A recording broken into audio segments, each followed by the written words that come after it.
Welcome to the channel. Today I'd like to share some thoughts on Path of Exile 2 after spending a few weeks with patch 0.5. This isn't a review of the update itself because overall I think it's a very good one. Instead, I'd like to discuss a few broader questions about the campaign, the economy, and perhaps most importantly, the game's identity. These aren't necessarily problems, and my concerns may prove completely unfounded a year from now. But I think they're interesting topics when considering PoE2's long-term future. Overall, patch 0.5 has been a very positive update. The streamlined campaign and the endgame improvements are all welcome, while the return of the Ancients League mechanic is enjoyable without being overly complicated.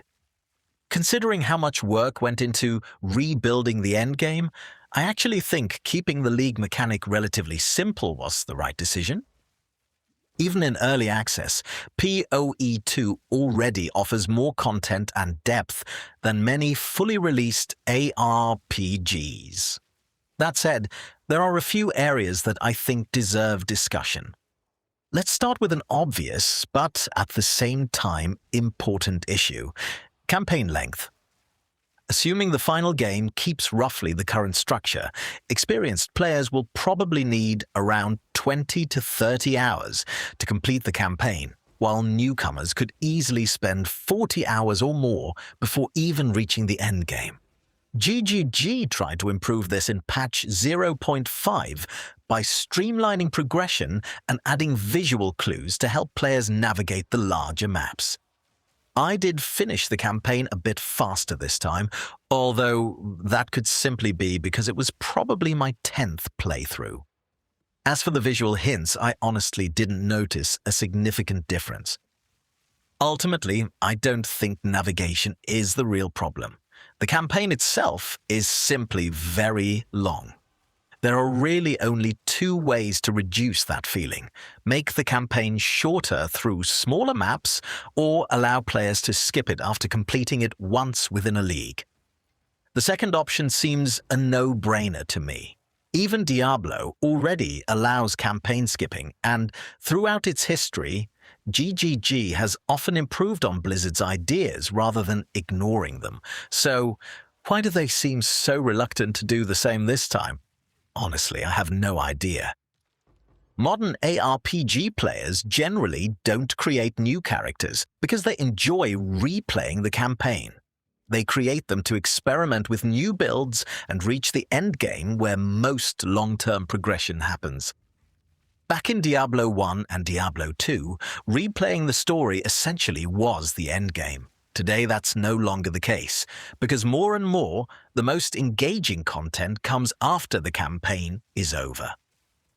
Ironically, patch 0.5 strengthened that argument by expanding the endgame with proper questlines. The Atlas is still enormous, but now players have clearer objectives, meaningful rewards, and a much stronger sense of progression. On top of that, the questlines remain relevant till the very late endgame, when players start running higher-tier waystones. The more I play, the more I wonder whether the traditional separation between campaign and endgame is even necessary anymore. Imagine creating a new character directly inside a mapping-based progression system, where different questlines unlock naturally, including the main story itself. Players could still experience the main campaign, but at their own pace instead of being forced to play through it first. I know that's extremely unlikely to happen, but the fact that the idea sounds appealing to me says a lot about how disconnected the campaign feels from what is now PoE2's strongest content. Another topic I'd like to discuss is the economy. Since asynchronous trading was introduced, I've been trading far more than I ever did before. Previously, I mostly played solo, self-found, but now I simply buy what I need instead of farming endlessly for it. What surprised me is how quickly prices escalate once a league gets going. Every league eventually seems to become a race to discover the next incredibly profitable strategy before it gets fixed. Players who find those opportunities early accumulate enormous wealth, while everyone else spends the rest of the league trying to catch up. Some degree of imbalance is inevitable in any player-driven economy, but when the gap becomes too large, the market starts feeling less like a natural economy and more like a competition that most players have already lost before they even realize it began. GGG already has access to an enormous amount of economic data through its own trading infrastructure. In theory, they could monitor unusual currency generation, abnormal item quantities, and sudden price spikes, allowing them to react before the economy becomes heavily distorted instead of only fixing exploits afterwards. Alternatively, they could make solo, self-found, a genuine progression path rather than simply a self-imposed restriction. That doesn't necessarily mean making SSF easier. It could instead receive its own balance philosophy through improved crafting, smarter loot systems, or adjusted progression that makes self-found play feel complete rather than simply a trade league without trading. Personally, I think that's a healthier long-term direction than encouraging every player to participate in an economy where early advantages can snowball into massive wealth gaps. The final question I'd like to raise is perhaps the most interesting one. What exactly is PoE2 trying to be? Originally, it appeared to target a broader audience than PoE1, and in many ways it succeeds.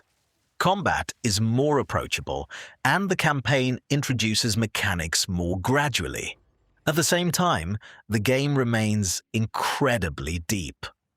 Skill interactions, crafting, gearing, and endgame systems can still overwhelm newer players, while much of the most interesting content only becomes available after dozens of hours.